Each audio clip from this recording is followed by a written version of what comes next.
खुले आसमान हे सर्वांचे, मुक्त व्यासपीठ हे सह्याद्रीचे, ज्ञान विकास रंजकतेचे, संस्कार संस्कृती परंपरेचे, अस्मितेचा शृंगार येऊनी, स्नेह सखी सुखदायिनी, सुखदायिनी, भेटीस आपल्या आली सखी, सखी, सखी, सखी सह्याद्री. नमस्कार, मी कुंतल देशमुख आपणा सर्वांचं स्वागत करते सखी सह्याद्रीच्या एका नवीन भागात. मंडळी, कुठल्याही देशाचं किंवा समाजाचं भवितव्य अवलंबून असतं तिथल्या तरुण पिढीच्या डोळ्यासमोर कुठली स्वप्न तळतात याच्यावर. तुम्ही आता तरुण पिढीशी जर कधीतरी संवाद साधला किंवा गप्पा मारल्या तर तुमच्या लक्षात येईल की त्यांना स्वतःची एक वेगळी ओळख निर्माण करायची असते, स्वतःचं एक स्वतंत्र असं स्थान या जगात निर्माण करायचं असतं. ही गोष्ट जरी सोपी नसली तरी अशक्य अशी नाही आहे. त्याच्यामुळे उद्योजक ज्यांना व्हायचं आहे किंवा उद्योजक जगतात ज्यांना पाऊल टाकायचं आहे त्यांच्यासाठी आजचा आमचा हा खास भाग आहे. आणि आपल्याला जे व्यक्तिमत्व आज लाभलं आहे ते तसंच बहुआयामी आहे. आज आपल्यासोबत आहेत डॉक्टर सुधीर राशिंगकर सर. नमस्कार सर. सरांची जर आपण ओळख करून दिलीत तर ती अतिशय मोठी आहे. मला असं वाटतं सर स्वतः इंजिनियर आहेत, त्याचबरोबर व्यवसाय व्यवस्थापन या विषयात त्यांची PhD सुद्धा झाली आहे. टाटा मोटर्ससारख्या एका नामवंत कंपनीत सरांनी 8 वर्ष काम केलं आहे. त्याचबरोबर 1975 पासून ते स्वतः उद्योजक आहेत. रोटरी क्लबचे माजी गव्हर्नर आणि मराठा चेंबर्स ऑफ कॉमर्ससाठी सरांनी काम केलं आहे. त्याचबरोबर 30 पेक्षा अधिक देशात त्यांची भ्रमंतीसुद्धा झाली आहे. सर स्वतः लेखकसुद्धा आहेत. आजचा आपला विषय तुमच्या लक्षात आलाच असेल, उद्योजकीय मानसिकता आजचा आपला विषय आहे. माझ्या मनात खूप प्रश्न पडलेले आहेत, तुमच्याही मनात असतील, त्यासाठी आमचे पटापट फोन नंबर्स लिहून घ्या. आमचे नंबर्स आहेत 022-2490-8050, 2498-8050. आमचे मुंबई बाहेरील सगळे प्रेक्षक 022 हा क्रमांक लावतील. मंडळी, या कार्यक्रमासोबतच आपल्या 2 सेगमेंट्स पण आपण दाखवणार आहोत. आपला पहिला सेगमेंट आहे फिटनेस आणि योगाचा, ज्यात आपण संगीत, नृत्य आणि व्यायाम याचं फ्युजन बघणार आहोत. सादर करते आहेत वीर सावरकर संस्था. त्याचबरोबर संगीत हा आपला दुसरा सेगमेंट आहे, त्यात जैत कल्याण हा राग आपण बघणार आहोत. कविता खरवंडीकर हे गाणं,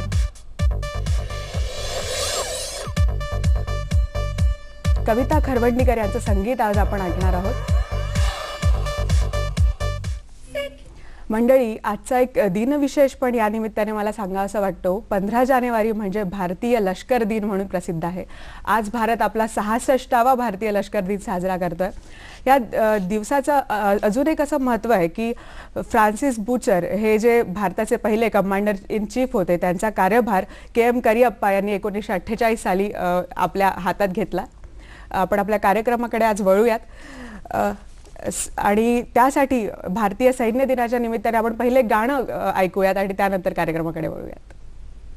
कदम कदम बढ़ाए जा, खुशी के गीत गाए जा, ये जिंदगी है कौम की, तू कौम पे लुटाए जा. कदम कदम बढ़ाए जा, खुशी के गीत गाए जा, ये जिंदगी है कौम की, तू कौम पे लुटाए जा.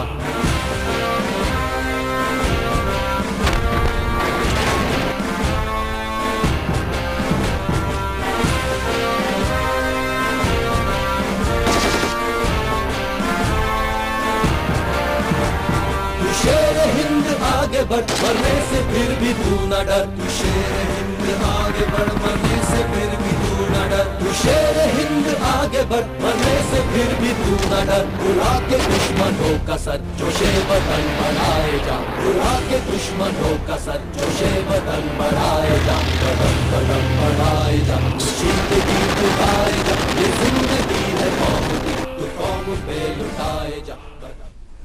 आजच्या सगळ्या सैनिक बांधवांना भारतीय लष्कर दिनाच्या खूप खूप शुभेच्छा. सर, तुमचं काय मत आहे आजच्या दिवसाविषयी?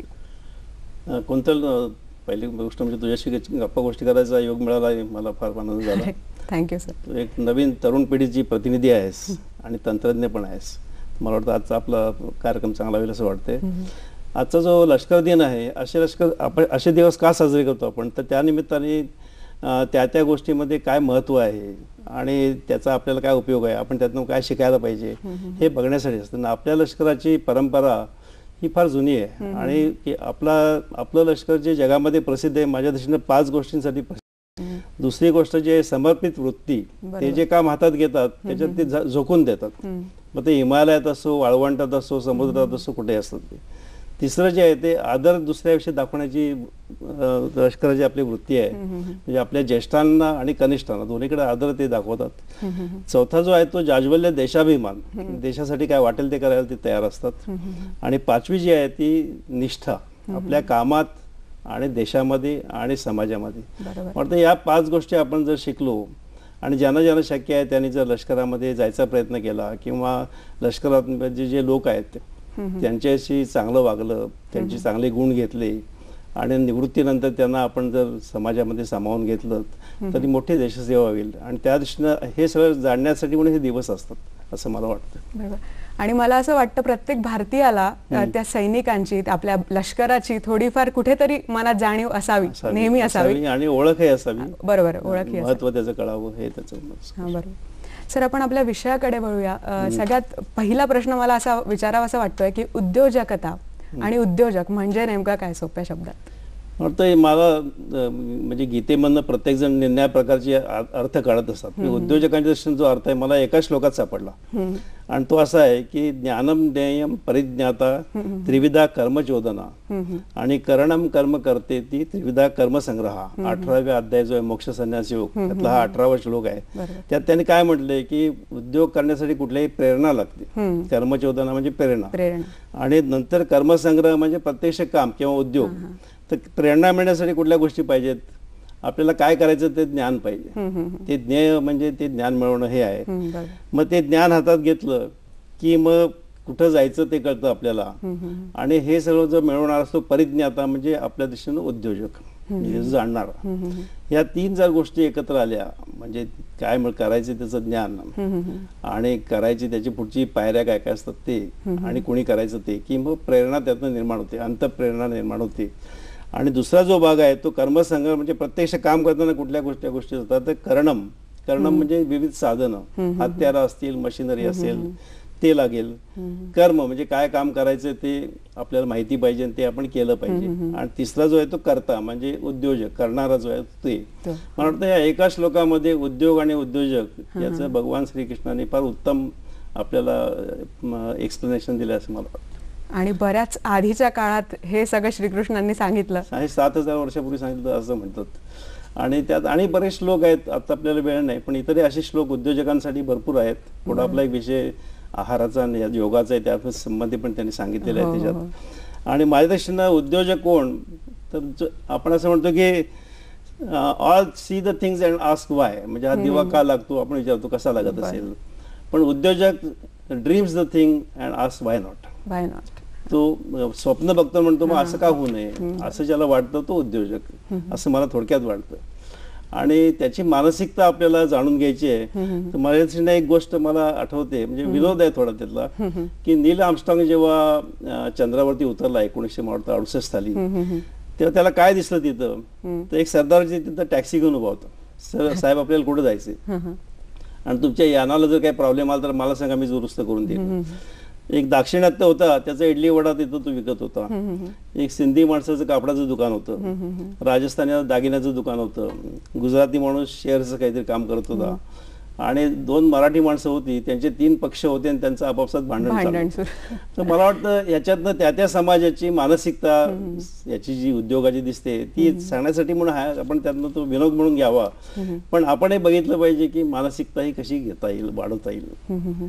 आणि त्या दृष्टीनं मला थोडंसं धोक्याचं असं वाटलं की नुकतंच पुण्यातल्या एका वृत्तपत्राने एक सर्वे घेतला पुण्यातल्या तरुणाईचा, आणि त्यांच्या असं लक्षात आलं की जेमतेम 1% तरुण असं म्हणतात की मला काहीतरी स्वतःचा उद्योग करायचा आहे. आणि 0.3% म्हणजे 300 मध्ये 1 तरुणी असं म्हणते की मला स्वतःचा काहीतरी उद्योग करायचा. तर ही चित्र कुठेतरी पालटायला पाहिजे. म्हणजे आपल्या जर समाजात उद्योजकता वाढवायची असेल तर हे प्रमाण वाढवलं पाहिजे असं मला वाटतं. सर, आता जे तुम्ही उदाहरण दिलं त्यासाठी नेमके कारण तुम्हाला काय वाटतात? म्हणजे का लोकांना नोकरी करायची आणि उद्योग नाही?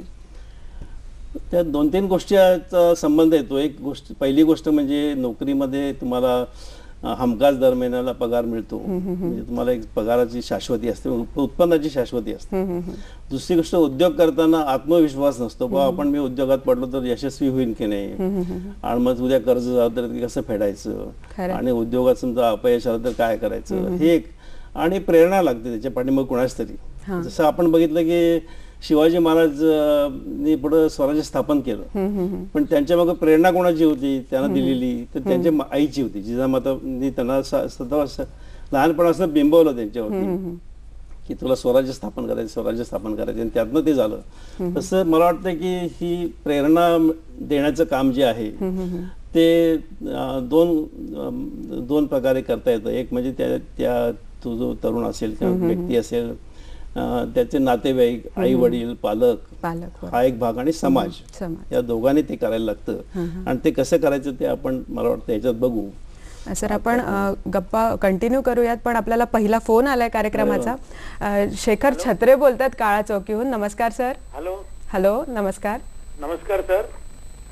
हॅलो, नमस्कार. हा, नमस्कार. छत्रे बोलतोय काळा चौकीवरून. तर मला असं विचारायचं आहे की एखादा मुलगा परंपरागत घराणेशाही असल्यावरती तो धंदा करतो, हे करू शकतो, पण एखादा सुशिक्षित बेकार ग्रॅज्युएट झालाय आणि घरातली परिस्थिती यथातथा आहे, तर त्याची परिस्थिती अशी असते की एकदम पैसा टाकायला नसतो, आणि टाकल्यानंतर तो लवकर रिकव्हर होत नाही, आणि मग घरी नोकरी करायला नाईलाजाने करावी लागते.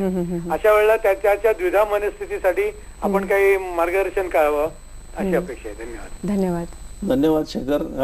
मला वाटतं प्रश्न फार चांगला विचारला आहे, आणि मला वाटतं की हा प्रश्न बऱ्याच लोकांच्याकडे असतो की आपल्याकडं पैसा नसतो, कल्पना नसतात, अडचणी घरी असतात, आणि मग त्यामुळे काय करायचं कळत नाही, आणि मग नोकरी करायला पण जातो.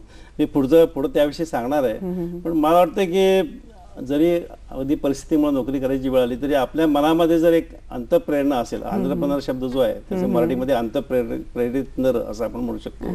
अंतःप्रेरणा असेल मला काहीतरी करायचे, तर अशी उदाहरणं भरपूर आहेत की ज्यांनी कुठेतरी नोकरी करून सुरुवात केली किंवा ज्ञान नाही पण त्यांनी ते मिळवलं आणि मग ते पुढे मोठे उद्योजक झाले. अशी भरपूर उदाहरणं आपल्या समाजात आहेत. आणि जर आपल्या मनामध्ये सतत तो विचार ठेवला की मला स्वतःचं काहीतरी करायचंय, तर मला वाटतं मार्ग त्यातनं निघू शकतात. ते कसे निघतात ते आपण पुढे चर्चेमध्ये करणार आहोत. मला असं अजून एक प्रश्न सुचतो की या सगळ्या उद्योजक होण्यामागे किंवा एखादा व्यवसाय स्वतःचा असण्यामागे नेमका कुठल्या गोष्टी आवश्यक आहेत? नाही, उद्योजक होण्यासाठी मला वाटतं की काही गोष्टी बघितल्या पाहिजेत आपण. खरं म्हणजे असं आहे की तुम्ही जरी नोकरीत असला आणि आपल्याला वाटतं की पैसा मिळतोय म्हणजे काही डोक्याला ताप नाही किंवा ते टेन्शन नाही, पण तुम्ही नोकरीमध्ये जसं उच्च पदावर जाता तसं तुमचं वेळ जास्ती जातो, त्यात ताण भरपूर असतो, त्यातनं त्रासही होत असतो. तेवढाच त्रास जर आपण आपल्या व्यवसायात घेतला, तेवढाच ताण जर सहन केला, तर आपण आपल्या व्यवसायात यशस्वी होऊ शकतो. त्याच्यासाठी काय करायला पाहिजे, तर एक गोष्ट म्हणजे भरपूर काम करायची आपली तयारी पाहिजे. आपल्या सुट्टीवरती बंधनं ठेवायला पाहिजे. उद्योग म्हटलं की फार सुट्ट्या मिळतात असं काही नाही.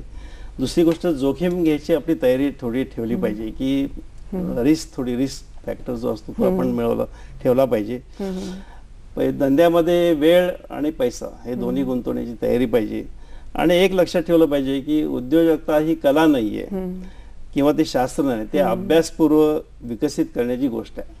अशी कित्येक उदाहरणं आहेत की ज्या क्षेत्रातलं त्या व्यक्तीला काही माहित नाही, त्याच्यामध्ये ते यशस्वी झालेले आणि मग ते सांगू शकतो की असं होऊ शकतं. म्हणून म्हटलं हा एक भाग आहे. आपल्या प्रायोरिटीज ठरवायला पाहिजेत. प्राथमिकता आपल्या काय आहेत, मला काय करायचंय.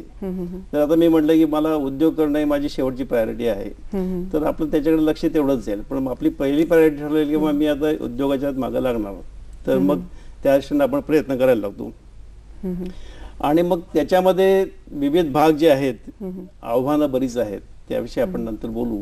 पण मला वाटतं हे मुळामध्ये बघायला पाहिजे. आणि मला या दृष्टीनं मगाशी जे आपण विषय काढला होता की समाजाने कसं काय करायला पाहिजे, तर मला आपण त्या विषयाविषयी बोलूयात. पण आपल्याला एक फोन आलाय सुवर्णा बोलतात पुण्याहून. नमस्कार मॅडम. हॅलो. हा नमस्कार. नमस्कार. मला असा प्रश्न विचारायचा होता की एका गृहिणीला, एका महिलेला जर गृह उद्योग किंवा लघु उद्योग सुरू करायचा असेल तर तिने काय पूर्वतयारी केली पाहिजे? धन्यवाद. आपण या प्रश्नाचं उत्तर देणार आहोत, पण त्याआधी घेणार आहोत एक छोटीशी विश्रांती. ब्रेकनंतर तुम्हा सगळ्यांचं पुन्हा एकदा स्वागत. आजचा आपला विषय आहे उद्योजकीय मानसिकता आणि आपल्याशी गप्पा मारतात डॉक्टर सुधीर राशिंगकर सर. सर, ब्रेकपूर्वी आपल्याला हा प्रश्न आला होता की लघुउद्योग जर एखाद्या महिलेला घरी करायचा असेल तर तिने कशी तयारी करावी, त्याबद्दल काय सांगाल? महिलांनी उद्योजक व्हावं या दृष्टीनं आज शासन आणि समाजातली कित्येक व्यक्ती भरपूर प्रयत्न करत आहेत. सेल्फ हेल्प ग्रुप आहेत किंवा इतर मार्गाने, आणि महिलांच्यात उद्योजकता वाढावी हा त्याच्यामागे उद्देश आहे. तर आपल्याला जर स्वतःचा उद्योग करायचा असेल तर पहिली मला वाटतं आत्ता ज्यांनी फोन केला त्यांचं आपण अभिनंदन केलं, की त्यांच्या मनात हा विचार आहे की आपण काहीतरी केलं पाहिजे. तर त्यांनी एक ठरवायला पाहिजे की आपल्याला काय करायचे, कुठल्या प्रकारचा उद्योग करायचे, आपल्याला कुठल्या क्षेत्रात ज्ञान आहे किंवा कुठल्या क्षेत्रात मिळवता येईल ते पहिलं बघायला पाहिजे. आणि मग त्याच्या दृष्टीनं मग जुळणी करायला लागेल की आपल्याला मग त्या जो उद्योग करायचे त्याच्याकरता जागा किती पाहिजे, माणसं किती पाहिजेत, तर त्याला भांडवल किती लागेल, मग त्यातलं आपण किती घालू शकतो. मला वाटतं हे बघून, आणि त्याचे ग्राहक कोण आहेत, त्यांचं ग्राहक पुण्यात आहेत का मुंबईत आहेत का महाराष्ट्रात आहेत का देशात आहेत, हे सगळं बघायला पाहिजे. आणि ते करून मला वाटतं त्या आधारे जर त्यांनी एक अहवाल तयार केला, प्रोजेक्ट रिपोर्ट त्याला म्हणतात, तर त्याच्यावरनं त्यांना कल्पना येईल की आपल्याला त्याच्यात किती गुंतवणूक करायची आहे. आणि मग अशा परिस्थितीत तो जर अहवाल घेऊन त्या बँकेकडे वगैरे गेल्या तर बँकेकडनं त्यांना त्याच्यात अर्थ सहाय्य मिळू शकतं. आणि मानसिकता आपण बोलतोय ती नेमकी कोणाकोणात घडवावी किंवा मगाशी म्हटलं, हा तसं एक म्हणजे 3 जे घटक आहेत ते स्वतःची मानसिकता, पालकांची मानसिकता आहे. म्हणजे पालकांच्यावरती सुद्धा जबाबदारी आहे की त्यांच्या मुलांच्या मध्ये असं एक प्रेरणा निर्माण करतील की नाही बाबा तुला स्वतःचं काहीतरी केलं पाहिजे, तू स्वतःच्या पायावर उभा राहा, उद्योग कर, हे लहानपणापासून त्यांच्यावरती बिंबवलं पाहिजे. आणि समाजाने पण त्याला करायला पाहिजे. मला एक गोष्ट आठवते की अलीकडेच एका व्यापारातल्या समाजाने एक पुण्यामध्ये शिबिर घेतलं. त्या 3 गट त्यांनी केले होते. एक 35 वर्षाच्या खालचा होता, त्यांना उद्योग कसा करावा, त्याचा अर्थसहाय्य कुठं मिळवावं याविषयी प्रशिक्षण देत होते. 35 ते 55 गटामध्ये तुम्ही उद्योग कसा वाढवावा, त्याच्यात पुढच्या पिढीला कसं आणावं हे सांगत होते. आणि 55च्या पुढचे होते त्यांना आता तुम्ही सेवानिवृत्ती स्वीकारायच्या दृष्टीनं तयारी कशी करावी, पुढच्या पिढीच्या स्वाधीन कसं करावं आणि काय काय पर्याय असतात हे सांगायचं. तर याच काय दिसतं की ते त्यांच्या समाजातल्या लोकांना किंवा सर्वसाधारण लोकांना हे बिंबवण्याचा प्रयत्न करतात की असं काहीतरी व्हायला पाहिजे. मला वाटतं आपल्याकडे हे असं जास्ती व्हायला पाहिजे की मुलांच्यात किंवा तरुणांच्यात हे बिंबवलं गेलं पाहिजे, त्यांच्या पालकांच्यात गेलं पाहिजे आणि समाजातही गेलं पाहिजे. बरोबर आहे सर. सर, आपल्याला फोन येतोय. प्रशांत कांबळे बोलतात ठाण्याहून. नमस्कार सर. हा नमस्कार. नमस्कार, बोला. हा सर, तुमचा आवाज येतो. नमस्कार. नमस्कार. मला प्रश्न विचारायचा आहे की मी नालासोपाऱ्याहून बोलतोय सर. आमचा गृहोद्योग आहे. तर आम्हाला आमच्या या गृहोद्योग म्हणजे मसाल्याचे पदार्थ आहेत, पिठाचे पदार्थ आहेत. तर 3 शहरांमध्येच आमचा तो व्यवसाय सध्या सुरू आहे. तर मला जर मुंबई बाहेरचं एक्सपांड करायचं असेल, वाढवायचं असेल तर काय करू शकतो आपण, त्या संबंधी जरा माहिती दिली तर बरं होईल. धन्यवाद. विस्तार जर करायचा असेल एखाद्या बिझनेसचा किंवा एखाद्या उद्योगचा, खरं म्हणजे आता त्यांनी जो ज्या तऱ्हेचा व्यवसाय ते करतायत त्यातले म्हणजे मसाल्याचे पदार्थ करणारे मुंबईतलेच उत्पादक आज जगभर माल विकतायत. असे 2 तरी माझ्या माहितीत, आता मी नावं त्यांची घेत नाही, पण एवढा त्याच्यामध्ये क्षेत्रामध्ये विस्तार होऊ शकतो. आता हे करायला त्यांनी असं बघायला पाहिजे की आता आपला उद्योग जो आहे त्याचं व्याप केवढा आहे, आता कुठं विकतायत ते. आता समजा ते केवळ नालासोपाऱ्यात विकत असतील तर संबंध मुंबईत विकायचं झालं तर मग त्याची विक्री कोण करणार, म्हणजे त्याच्याकरता त्यांना काही विक्रेते नेमायला लागतील किंवा काही दुकानातनं जाऊन तिथं माल ठेवायला लागेल. त्यातनं ग्राहकांची पसंती बघायला पाहिजे, त्यांचे रिस्पॉन्सेस बघायला पाहिजेत, रिॲक्शन प्रतिक्रिया काय आहेत त्या, आणि मग त्याच्यावरनं काय सुधारणा करायला पाहिजे. आणि समजा उद्या त्यांनी ठरवलं की आपल्याला मुंबई नाही महाराष्ट्रासंबंध विकायचं, तर मग त्याच्याकरता किती भांडवल लागेल, किती माणसं किती लागतील, हा सगळा विचार करून त्यांनी हे करायला पाहिजे. मगाचा जो भाग होता महिलेला आपण जे सांगितलं तसं एक प्रकल्प अहवाल त्यांनी करायला पाहिजे की मला एवढं वाढवायचंय, पुढच्या 5 वर्षामध्ये मी एवढा वाढवेन, त्याच्या पुढच्या 5 वर्षामध्ये एवढा वाढवेन.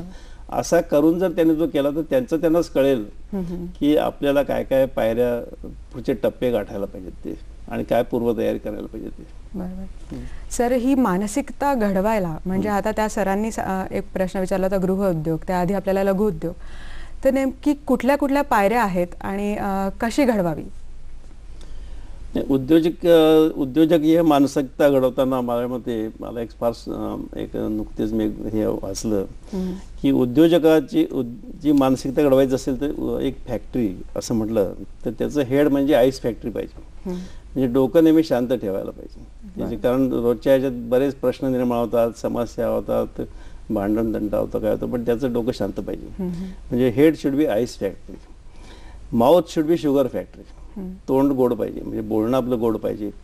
मग ग्राहकाशी असो, आपल्या कर्मचाऱ्यांशी असो, बँकेच्या लोकांशी असो, कुणाशी. तर तिसरी गोष्ट heart should be love factory, आपल्या मनामध्ये प्रेम पाहिजे सगळ्याच्या, आपल्या कामाविषयी, आपले जे सहकारी आहेत त्यांच्याविषयी आणि ग्राहकांच्या विषयी. Hand should be work factory, काम करत राहिलं पाहिजे सतत. आणि हे जर सगळे एकत्र आणले देन उद्योग विल बी सॅटिस्फॅक्टरी. मग या ह्याच्यातनं या फॅक्टऱ्या सगळ्या जर सांभाळल्या तर मला वाटतं या एका ह्याच्यामध्ये उद्योजकीय व्यक्तिमत्वाचं त्यांनी वैशिष्ट्य सांगितलेलं आहे. तर मला वाटतं हे बघायला पाहिजे आणि त्याविषयी जास्ती पुढे आपण बोलू शकतो. त्यातला पहिला भाग जो एक आहे उद्योजकीय व्यक्तिमत्व घडवायचा, तो म्हणजे आपला दृष्टिकोन काय आहे, सकारात्मक आहे की नाही, पॉझिटिव्ह आहे की नाही.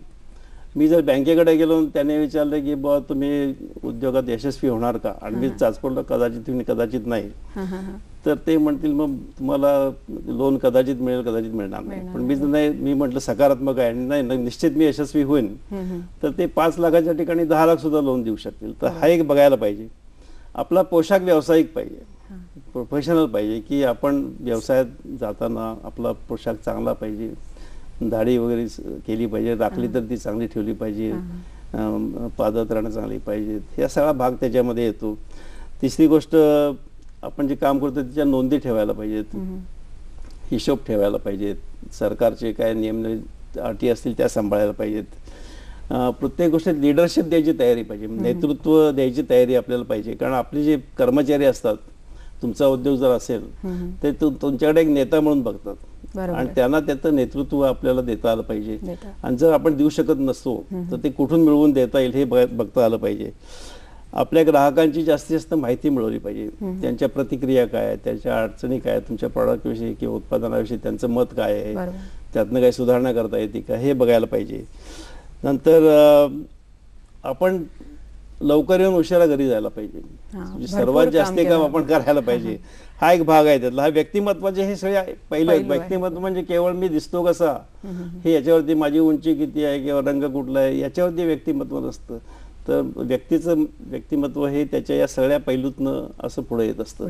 आणि मगाची जी फॅक्टरी होती ते व्यक्तिमत्वाचाच तो भाग आहे. सर, आपल्याला पुढचा फोन येतोय. भारत वावळ बोलतायत डोंबिवलीवरून. नमस्कार सर. हां, हॅलो. हा भारत सर, तुमचा प्रश्न विचारा. हॅलो.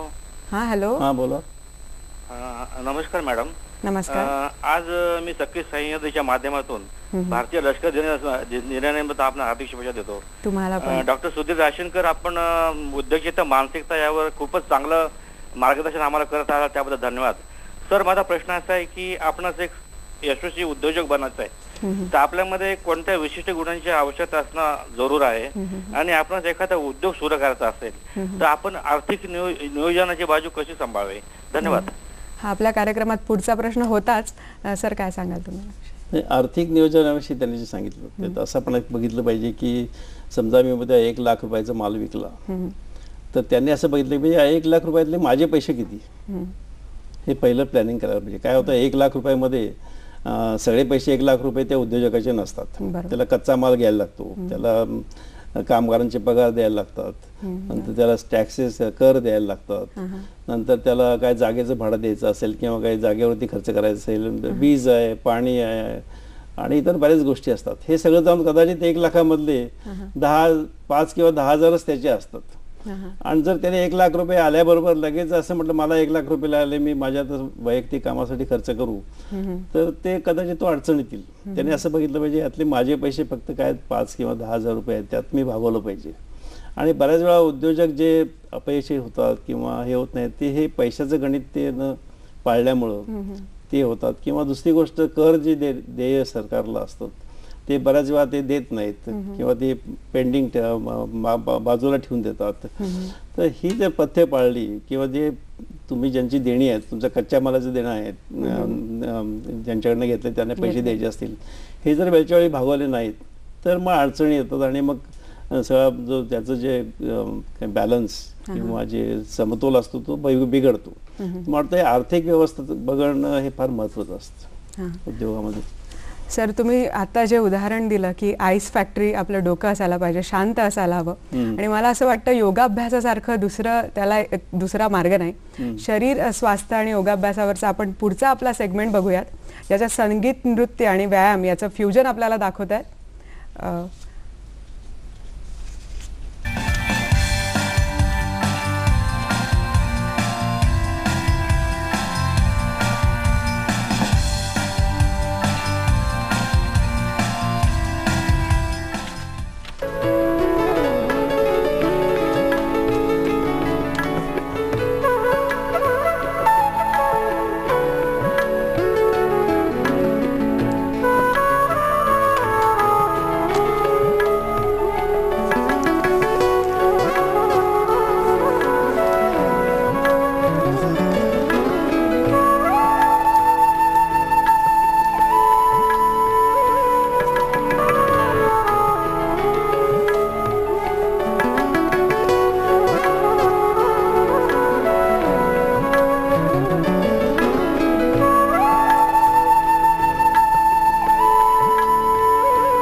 मंडळी, आज माझ्याबरोबर आहेत गुरुराज कोरगावकर.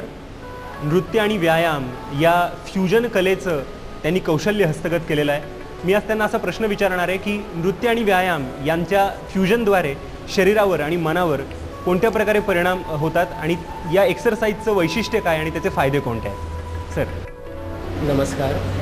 नृत्य आणि व्यायाम याची सांगड घालण्याचं महत्त्वाचं कारण म्हणजे कधीकधी आपण एकच प्रकार म्हणजे कधीकधी एखादा व्यक्ती चालत असेल फक्त किंवा काही, तर त्याच्यामध्ये थोडं वेगळं वैशिष्ट्य आणि ह्याचा महत्त्वाचा प्रकार म्हणजे तुमचं स्टॅमिना वाढवणं, शरीराची फ्लेक्सिबिलिटी, मसल स्ट्रेंथ, ज्याने तुमची ज्या काही होल्डिंग्स असतात मसल स्ट्रेंथ असणं म्हणजे एखाद्या मसलवर आपण किती पॉवर यूज करायची त्या प्रकारे. आणि नृत्य आणि व्यायाम दोन्ही असल्यामुळे तुम्हाला एक वेगळी फ्लेक्सिबिलिटी येते. तुम्ही एक एन्जॉय करता, एक आनंद आणि व्यायाम ह्या म्हणजे दोन्ही गोष्टी मिळाल्या की माणूस एकदम प्रफुल्लित होऊन जातो. तर त्याप्रमाणे आमचा हा प्रयत्न असतो.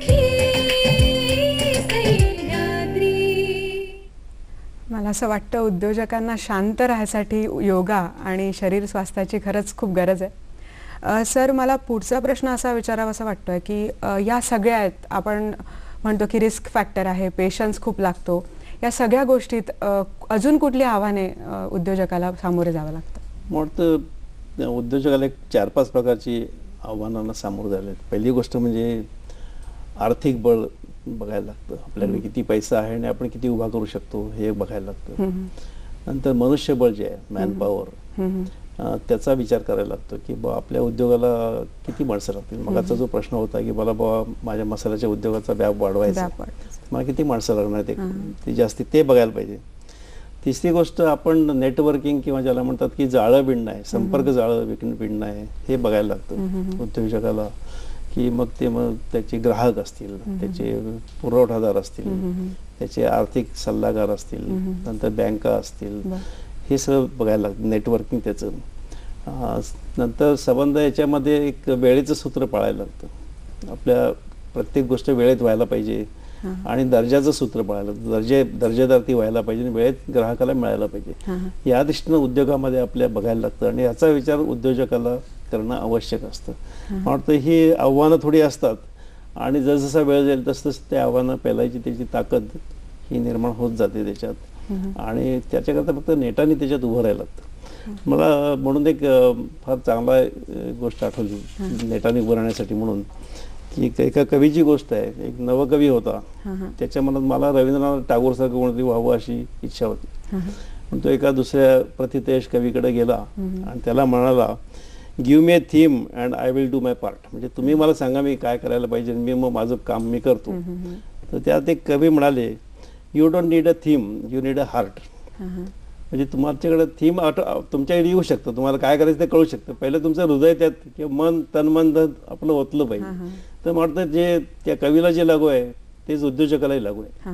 की आपण आता काहीतरी करायचं ठरवलं म्हणजे मी पास्ट टाइम फावल्या वेळाचा किंवा जाता झाला तर उद्योग करेन, अशा प्रकारे उद्योग कधी उभा राहत नाही. त्याच्याकरता त्यात झोकून द्यायला आणि जेवढं तुम्ही जास्ती झोकून द्याल तेवढी तुमची यशाची त्याच्या व्याप वाढवायची शक्यता बळावत जाते जास्ती.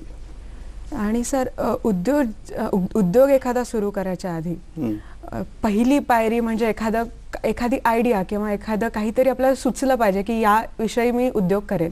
कारण मला असं वाटतं तरुण पिढीसमोर हाच एक मोठा प्रश्न असतो की सगळं आहे, आधीच आहे, आता मी नवीन काय करू की लोक माझ्याकडे येतील आणि माझं एखादा प्रोडक्ट म्हणा किंवा एखादी मी जी वस्तू विकतोय ती घेतील. तर मला सिनेमाचं मला आश्चर्य वाटतं, कौतुकही वाटतं की भारतात दरवर्षी 700 नवीन चित्रपट तयार होतात. आणि तुम्ही जर थोडा विचार केला तर प्रत्येक चित्रपट काही सारखा नसतो, प्रत्येकात नवीन काहीतरी असतं.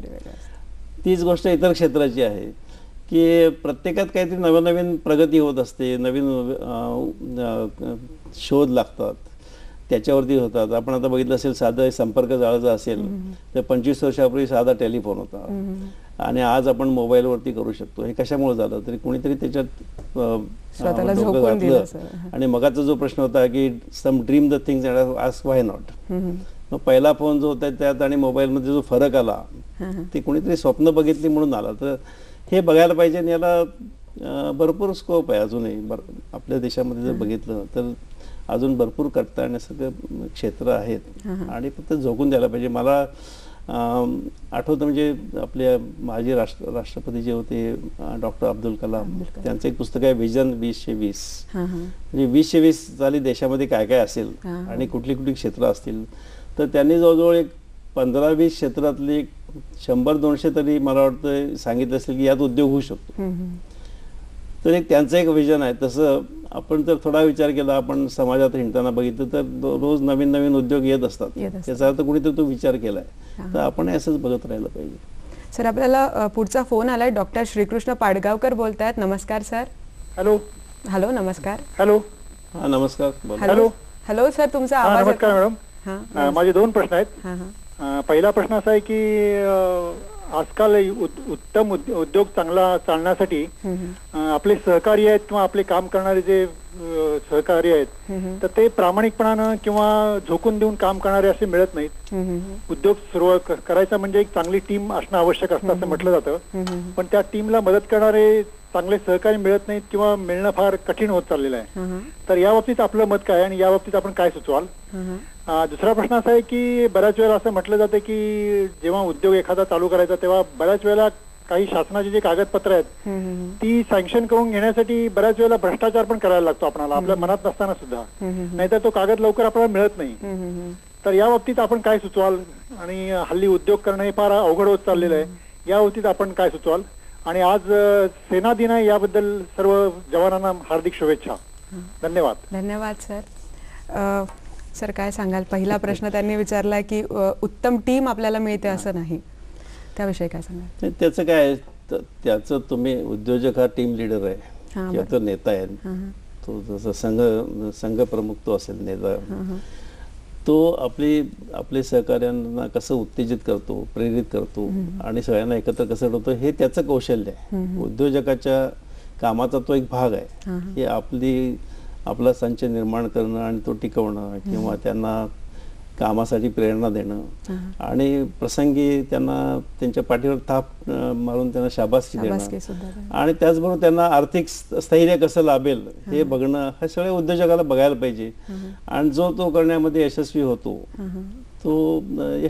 त्याची माणसं त्याच्याकडे टिकतात. आणि शेवटी आपण हा विचार पाहिजे की सर्वायवल इज द फिटेस्ट, म्हणजे जो टिकू शकेल या सगळं शर्यतीमध्ये तो यशस्वी उद्योजक होतो. त्यामुळे आपल्याकडची माणसं टिकवणं, आपले ग्राहक टिकवणं, आपला व्यवसायाचा व्याप वाढवणं, हे सगळं त्या उद्योजकावरती अवलंबून असतं. आणि कित्येक वेळा असं असतं की उद्योजक स्वतःही सगळी काही कामं करू शकत नाही, तर ती करण्यासाठी तो कशी टीम विकसित करतोय, संच कसा विकसित करतोय, त्याच्यावरती त्याचं कौशल्य अवलंबून असतं आणि त्याच्या उद्योगाचं भवितव्य. दुसरा प्रश्न त्यांचा असा होता की शासनाकडून आपल्याला जर परमिशन घ्यायची असेल तर बरंचसं असं चुकीचं काम करायला लागतं. आपण थोड्या वेळापूर्वी सर बोललो होतो की मूल्य किती महत्त्वाचे आहेत बिझनेसमध्ये, की एखादी गोष्ट एथिक्स आपण ज्याला म्हणतो बिझनेस एथिक्स, ते एखादं अडथळा होऊ शकतात का बिझनेसचा? माझ्या मते एकतर काय बिझनेस एथिक्स ज्याला म्हणतात, आजकाल असं झालंय की तुम्ही इंजिनियर घ्या, डॉक्टर घ्या, चार्टर्ड अकाउंटंट घ्या किंवा कुठलाही व्यवसाय घ्या, त्या व्यवसायाच्या ज्या संघटना असतात, आता इंडियन मेडिकल असोसिएशन असेल किंवा इन्स्टिट्यूशन ऑफ इंजिनियर्स असेल, यांच्याकडे आचारसंहिता काही आहेत आणि त्या त्यांच्या सदस्यांनी पाळाव्याची अपेक्षा आहे. तशा आपापल्या व्यवसायाच्या जर आचारसंहिता पाळल्या तर मला वाटतं त्यातनं नैतिक अधिष्ठान आपल्याला मिळू शकतं. दुसरी गोष्ट, प्रत्येक ठिकाणी तुम्हाला पैसे देऊनच कामं होतात आणि भ्रष्टाचार आवश्यक आहे असंही नाही. तुम्ही जी कागदपत्र तयार कराल ती जर व्यवस्थित असतील, त्यातले त्यांना ज्या अपेक्षित पूर्ती जर त्या कागदपत्रातनं होत असतील, तर मला नाही वाटत की त्याच्याकरता काही पैसे द्यायला लागतील. बरं, सरकारने अशी पण व्यवस्था केलेली आहे की जर कोणी भ्रष्टाचार करणारा तुम्हाला सापडला तर तुम्हाला आज मुभा आहे की तुम्ही तक्रार करू शकता. आणि अशी उदाहरणं रोज आपण वृत्तपत्रातून वाचतो की तक्रारी केल्या तर त्याची दखल घेतली जाते आणि याच्यावरती बरीच चर्चा पण आता चालू आहे. पण सर्वसामान्य जो उद्योजक आहे त्याला आपला उद्योग करताना प्रत्येक गोष्ट केवळ भ्रष्टाचाराच्या मार्गाने जाऊन किंवा पैसे चालले तरच कामं होतील असं समजून करायचं काही कारण नाही, असं मला असं वाटतं. सर, या सगळ्या व्यापात आपलं डोकं ठिकाणावर ठेवायसाठी मला असं वाटतं संगीताचा खूप मोठा वाटा आहे. वेळ झाली आहे सर आपल्या सेकंड सेगमेंटची. आपण ऐकणार आहोत राग जैत कल्याण. सादर करते आहेत कविता खरवंडीकर.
रसदरस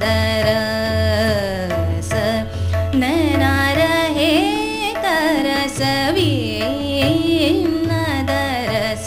नैना रहे तरस बीन दरस हे हरि देहो रसदरस हे हरि देहो रसदरस सरस वेद पठत हो सरस वेद पठत हो नाम जागर कीर्तन करत हो नाम जागर कीर्तन करत हो रटत जपत ध्यान धरत नमन करे हरि देहो रसदरस हे हरि देहो रसदरस हरि देहो रसदरस हे हरि देहो रस हरि देहो रसदरस हरि देहो रसदरस हे हरि देहो रसदरस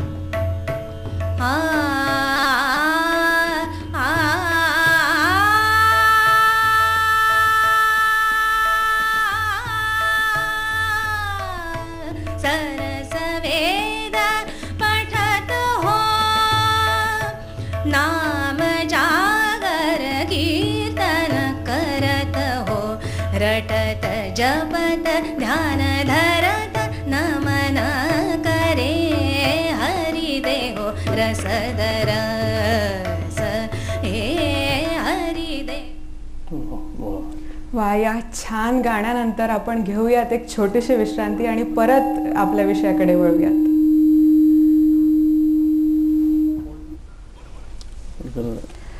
सर, पुढचा एक प्रश्न असा विचारावासा वाटतोय की व्यक्तिमत्व प्रत्येक उद्योगासाठी वेगवेगळं असतं. एखाद्या कपड्याच्या उद्योगासाठी वेगळं असेल किंवा एखाद्या खाद्यपदार्थाच्या उद्योगासाठी वेगळं असेल, तर नेमकं कसं ठरवतो आपण? नाही, व्यक्तिमत्व उद्योग एकदा करायचा म्हटलं त्यात दोन भाग असतात की काही मूलभूत गोष्टी कुठल्याही उद्योगात असतात तरी तुमच्याकडे पाहिजेत, आणि मग दुसरा असतो तो त्या त्या उद्योगाला साजेसं तुमचं व्यक्तिमत्व कसं घडवायचं ते असतं. मला वाटतं या गोष्टी करताना मला नेहमी एक हे आठवतं की गीतेमध्ये काही व्यक्तिमत्व कसं असावं याविषयी काही सुंदर श्लोक आहेत. त्यातलं एक असं आहे की यद्यद आचरतो श्रेष्ठा तत्त देवेतरो जनहा सयत प्रमाणम करुते लोकस्तदनु वर्तते. म्हणजे श्रेष्ठ किंवा नेता जसं वागतो तसं बाकीचे लोक त्याचं अनुकरण करतात. नेता जर भ्रष्टाचारी असेल तर लोकही भ्रष्टाचारी असतात. तर आपल्या उद्योगामध्ये नेता म्हणजे तुम्ही उद्योजक जो असेल तो किती कसं का वागतो त्याचं अनुकरण इतर करत असल्यामुळं व्यक्तिमत्वाचा पहिला भाग आहे की तुमचा आदर्श तुम्ही चांगला ठेवला पाहिजे. दुसरी गोष्ट करता योग हा कर्मसु कौशल असं कौशलम असं एका शोधात म्हटलंय की योग म्हणजे तो उद्योगामध्ये तुम्ही जो उद्योग करताय त्याच्यामध्ये तुमचं स्वतःचं आधी कुशलता चांगली पाहिजे, तुम्हाला त्यातलं भरपूर ज्ञान पाहिजे. ते ज्ञान मिळवणं हा उद्योजकीय व्यक्तिमत्व घडायचा दुसरा एक मार्ग आहे. तिसरा आहे तर उद्धरेदात मनात मानम, की उद्योजकाला माझ्या मदतीला कोणतरी येईल आणि मला मातनं सोडवेल असं होणार नाही. त्याला स्वतःचा उद्धार स्वतःच करायला पाहिजे, त्याला स्वतःच धडपड करायला पाहिजे आणि त्या उद्योगाला वरती न्यायला पाहिजे. चौथा जो आहे भाग की नाही ज्ञानेन सदृश्यम पवित्र मी विद्यते. हे ज्ञानासारखं पवित्र काय नाही. मग उद्योजकांनी सतत ज्ञानार्जन करत राहिलं पाहिजे. आपल्या क्षेत्रातलं नवीन नवीन काय आहे, मग कापड उद्योग असेल नाहीतर तांत्रिक उद्योग असेल काही पण असेल, त्याचं सतत ज्ञान मिळवत राहिलं पाहिजे. मला वाटतं हे जे छोटे छोटे संदेश दिलेले गीतेतनं हे उद्योजकीय व्यक्तिमत्व घडवण्याचेच निर्णायक भाग आहेत आणि मला वाटतं ते आपण बघत राहिलं पाहिजे.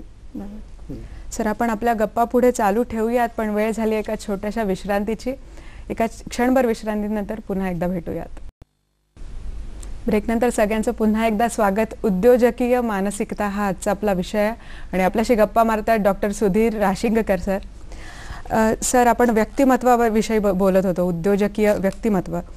तर याचे फायदे नेमके कुठले आहेत आणि पुरुषांचा आणि महिलांचा व्यक्तिमत्वाचा काय फायदा उद्योजकाला होऊ शकतो? नाही, उद्योजक म्हटला म्हणजे उद्योजक असा भेदाभेद करत नाही की महिला आहे का पुरुष आहे. उद्योजक म्हणजे उद्योजिका त्याला म्हणतात, पण मी उद्योजक सर्वसामान्य म्हणतो. सगळ्यांच्या समस्याने सारखीच असतात. म्हणजे महिला उद्योजक म्हणून तिला काय कन्सेशन सवलत त्याच्यात असं काही नसतं, त्यांना तेवढं श्रम करायला लागतात. म्हणजे फायदे म्हटले तर भरपूर आहेत. एक गोष्ट अशी असते की तर तुमचं उद्योगात तुम्ही पडला की तुमचं व्यक्तिमत्व आपोआप विकसित होत जातं. उद्योगाला साजेसं मग तुमचं बोलणं असेल, प्रेझेंटेशन असेल, तुमचं इतरांना हाताळणं असेल, माणसं हाताळणं असेल, आर्थिक व्यवहार हाताळणं असेल, हे व्यक्तिमत्वाचे भाग आहेत आणि ते हळूहळू तुमचे विकसित होत जातात. एक उद्योजक, आजचा उद्योजक आणि तोच 25 वर्षानंतरचा, म्हणजे आज जे आपण प्रतितेश उद्योजक बघतो, उद्योगपती, एकेकाळी उद्योजक होते, तर त्यांचं व्यक्तिमत्व विकसित होत गेलं, ते एक होतं. दुसरी गोष्ट, नवनिर्मिती होऊ शकते. इनोव्हेशन ज्याला म्हणतात, नवनिर्मिती त्यांच्या याच्यातनं होऊ शकते. बरेचसे नवीन नवीन शोध जे लागतात ते कोणीतरी उद्योजकांनी लावलेले शोध असतात, तर ते होऊ शकतं. तिसरी गोष्ट, आपलं स्वतःचे ज्ञानाच्या कक्षा विस्तारित होऊ शकतात, आपल्याला माहिती होऊ शकते. आपली लोकांकडनं कामं करून घ्यायची क्षमता वाढू शकते. म्हणजे काम म्हणजे केवळ आपले कर्मचारी नाहीत, बँकेच्या माणसाकडनं काम करून घेणं असेल किंवा तुमच्या विक्रेत्यांच्याकडनं कामं करून घेणं असेल, हे सगळं ते आपल्याला शिकतो. आपलं राहणीमान सुधारू शकतो आपण. आणि त्यापेक्षा महत्त्वाचं म्हणजे रोजगार निर्मिती होऊ शकते. एकदा उद्योजक तुम्ही झालात की तुम्हाला सहकारी लागतात, याचा अर्थ तुम्ही एकटे नसता तर तुम्हाला त्यांचाही प्रपंच सांभाळायला लागतात. ही रोजगार निर्मिती यातनं निर्माण होऊ शकते. आणि मग एखाद्या छोट्या 1-2 माणसांच्या उद्योगातनं कदाचित 1000, 2000, 5000, 10,000 माणसं कामं करू शकतील, एवढा मोठा उद्योगाचा विस्तार होऊ शकतो. याचा अर्थ तेवढ्या कुटुंबांना तुम्ही आज सांभाळताय एक प्रकारे आपल्या उद्योगातनं, हे चित्र त्यातनं दिसतं. म्हणून त्याचे म्हणावे तसे फायदे भरपूर आहेत आणि ते आपण बघितले पाहिजेत. सर, जाता जाता शेवटचे 2 प्रश्न तुम्हाला विचारावेसे वाटतात की एखाद्या उद्योजकाने उद्योग करायचं ठरवलं तर त्याची सामाजिक जबाबदारी काय असू शकते उद्योगात? पहिली गोष्ट, कुठल्या उद्योजकाने त्या उद्योगाने असं बघितलं पाहिजे की मला पैसा कुठनं मिळतोय, या समाजातनं मिळतोय. मग ज्या समाजातनं मला पैसा मिळतो त्या समाजाला माझ्या उद्योगातनं येणाऱ्या पैशाचा काही भाग तरी मला देता आला पाहिजे. आणि आतापर्यंत कित्येक उद्योजक असे पैसे देत होते, दान करायचे, त्यातनं काही शाळा उभ्या राहिल्या, कॉलेजेस आली किंवा इतर संस्था उभ्या राहिल्या, पाणपोई आल्या असतील. पण आता शासनाने नवीन एक नियम काढला आहे की त्यांनी काही निकष ठरवलेत. अमुक अमुक प्रकारचे उद्योगमध्ये किती उलाढाल आला आहे, त्यांचं भांडवल गुंतवणूक किती आहे किंवा माणसं किती काम करतात, याच्यावरती त्यांचा नफा जो होईल त्या नफ्याचा किमान 2% भाग त्यांनी हा सामाजिक कामासाठी दिला पाहिजे. त्याला कॉर्पोरेट सोशल रिस्पॉन्सिबिलिटी किंवा उद्योगांची सामाजिक जबाबदारी म्हणतात.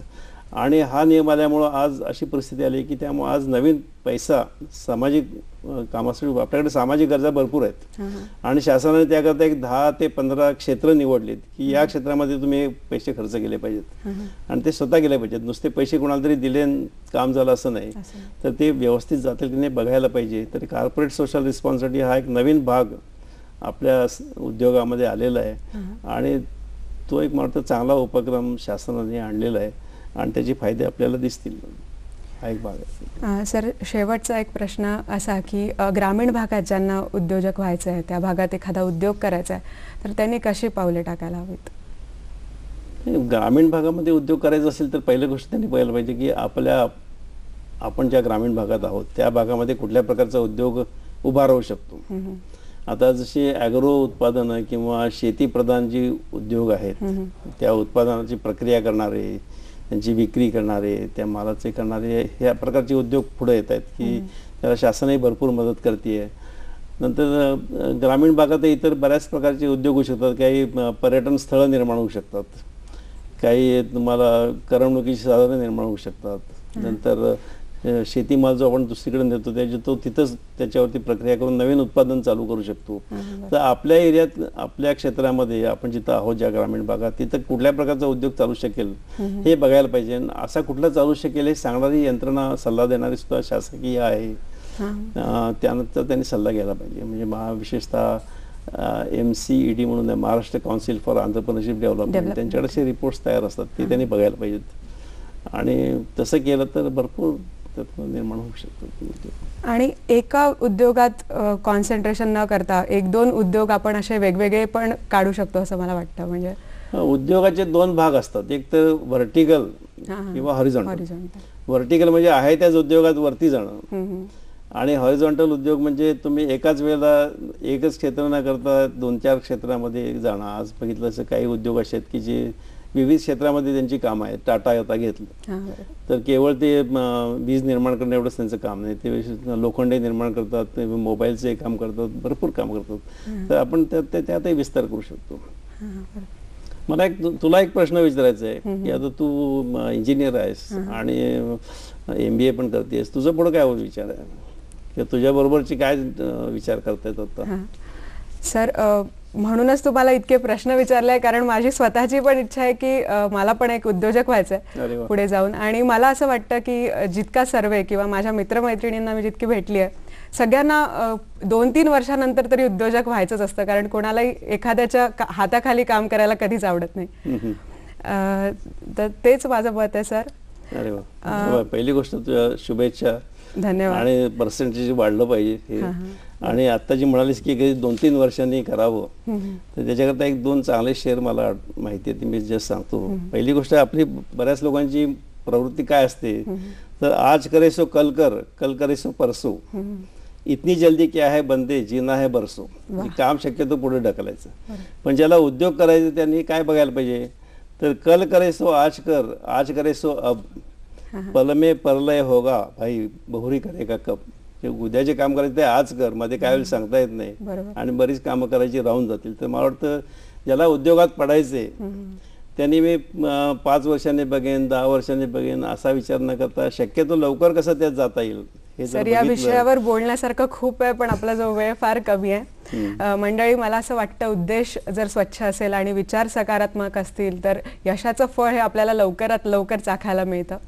सर, तुम्ही इथे आलात त्याबद्दल तुमचे खूप खूप धन्यवाद. नमस्कार. मला आशा आहे की आजचा आपले संवाद सगळ्यांना आवडला असेल आणि मला ही संधी दिल्याबद्दल दूरदर्शनचे आभार.